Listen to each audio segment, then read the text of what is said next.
national anthem from Busch Stadium here in Indianapolis. The teams go across the diamond, shake one another's hands, say good luck, but you know most of them don't mean it because they want to come out on top in this. We'll check him. Here's the 2-0 on the way to Leach. Fastball line. Matt Jones makes the catch at first. The throw back to second, not in time. But Matt Jones had to climb the ladder on a solid line drive by Leach, and the Berries get a break. As that one a couple of inches higher as a base hit into right field, and probably the Giants' first run of the game. Good job there for Matt to time that jump perfect to catch the ball. And I'll tell you what, if the man on second base had been a little bit further off the bag, we may have had two. Oh, pretty good. Something going here in the third, and Matt Jones, who walked back in the first, will hit with nobody out and curl at second. Aguilar from the stretch. He'll step off as Curl was getting a pretty good lead out there at second. So the Berries trying to come back and answer Marion's one in the top of this third. Aguilar set. Delivery. Matt, line drive into left center again. That one's going to drop for a base hit. Into the alley, the left fielder over to pick it up. Jones going to try for two as the run comes home. He is safe, and the Berries lead it 4-2. Matt Jones with an excellent hit about in the same spot as John Curls, and we get another run. Acker, the left fielder, got over quickly to knock it down, but he could not get Jones, and Curl comes home with the fourth run of the Berries, and that's what they wanted to do, come right back and answer again that run in the top of this inning. Back-to-back doubles by Matt Jones and John Curl. All righty, thanks a lot, Tim, and there's still 9 outs to go in this one, as the Marion Giants trail by 7. And Matt Jones, as Tim mentioned, will take the mound for the Berries. Greg Correct going the first 4. And we'll see what kind of stuff Matt Jones has, but don't count these Giants out yet.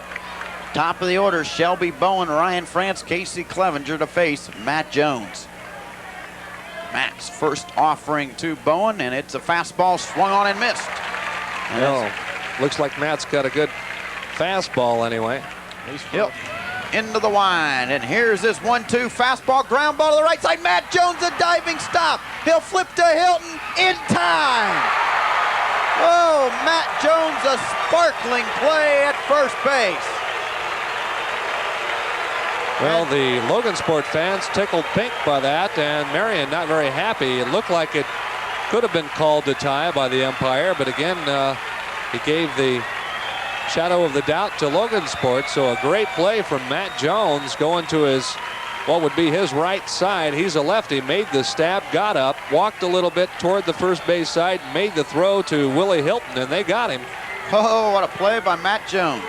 All right, I'm standing here with Matt Jones. Matt, congratulations on a great season, great career at Logansport. How did it feel tonight? It's great. This is a once-in-a-lifetime feeling. After being down here for 2 years, this is the third year in winning it. This sums it all up through my high school career, just to have a state championship. It's great. And you came through with some really clutch base hits, especially that double there in that big run-scoring 5th inning. What do you think about that? Well, I just kept my head on the ball and got a good pitch and went the other way with it. Thanks, Matt. Matt Jones for the Berries. Back to you, Mike.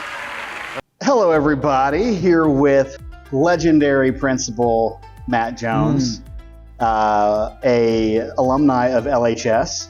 That is true. And where are we sitting? What would you call this area? That's the main entryway to Logansport High School. This is the through the years memorabilia, nostalgia, archives that have been donated. A lot of it's been donated through the years.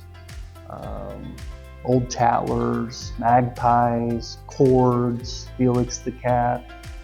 A lot of cool memorabilia. And you were on the state championship team, one of the last great Logansport state championship teams, I would think, in 1991, right? Well, the last team championship that we've had in 1991. Kind of made us a baseball, you know, like all those teams made us kind of a baseball school. I mean, that was the 60s, 70s, 80s, and early 90s, and then on into the 90s and early 2000s. I mean, you know, in the 1980s, I mean, any one of those teams could have won a state championship. Right. Yeah. And really, and then you look at when we won in 75, 77, and 79. I'm sure the teams in between could have won state championships.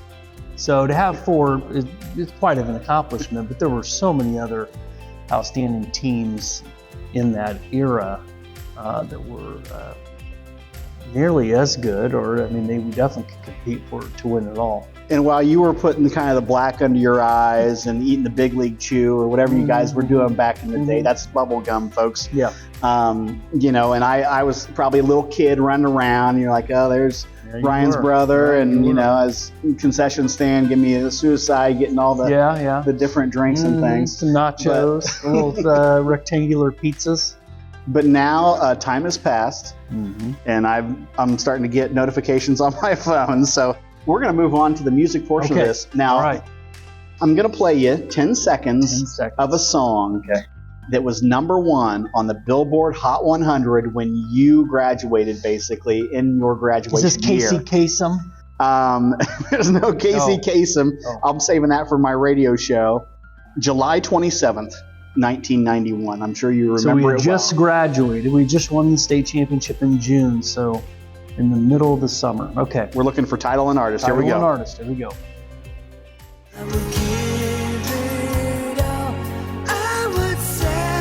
Well, it's Brian Adams, no doubt.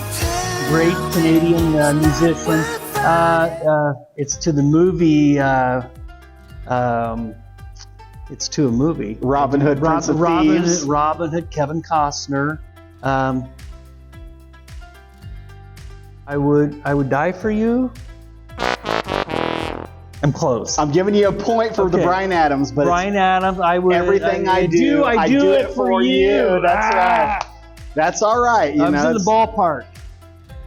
Back to baseball. Back to baseball. You were in the ballpark. Thank you. Yes. All right. Very much, Mr. Jones. Appreciate it. Thank you.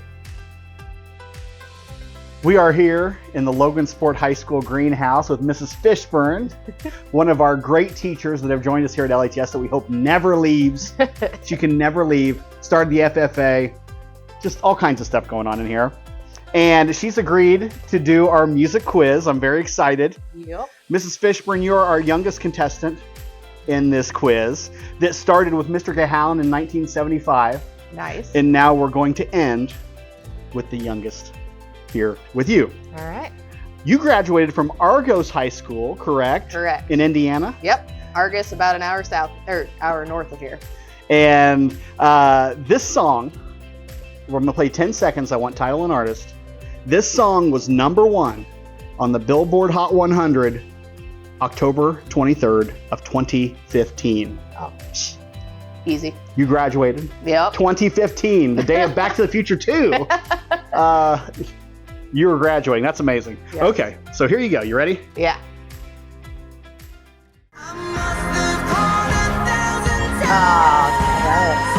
Do we need to sing along to it?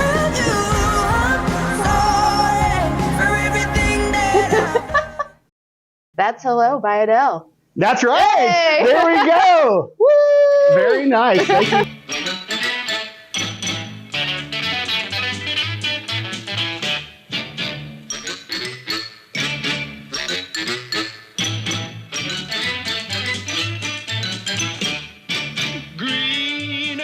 Is the place to be. Farm living is the life for me. Land spreading out so far and wide. Keep Manhattan, just give me that countryside.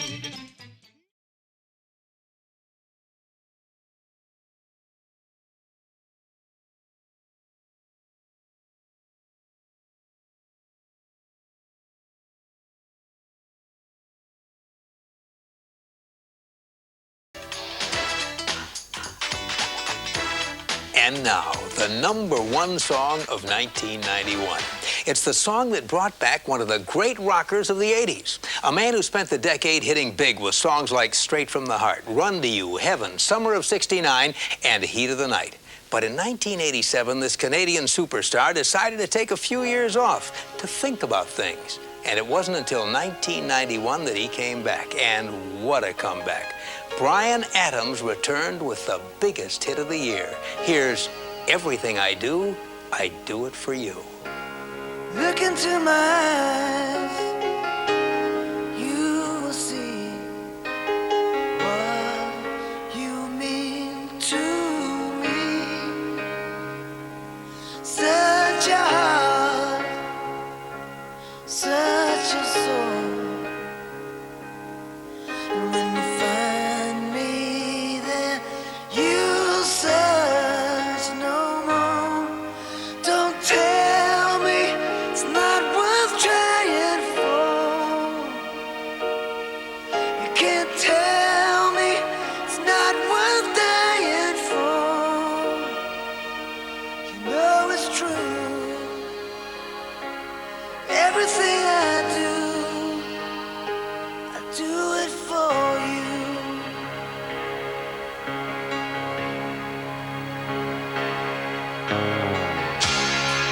into your heart, you will find there's nothing there to hide.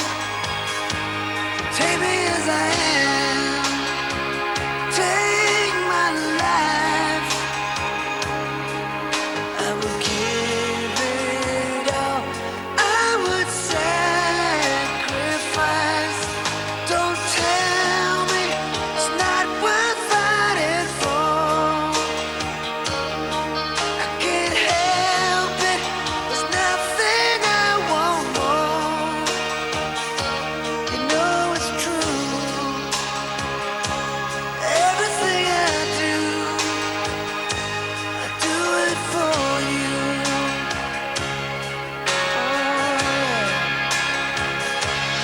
There's no love like your love, and no other could give more love.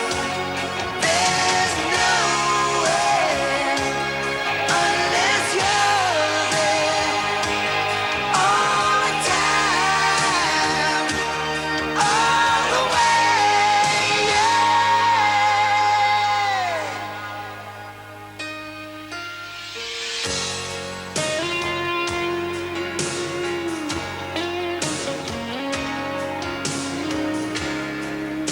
To your heart, baby.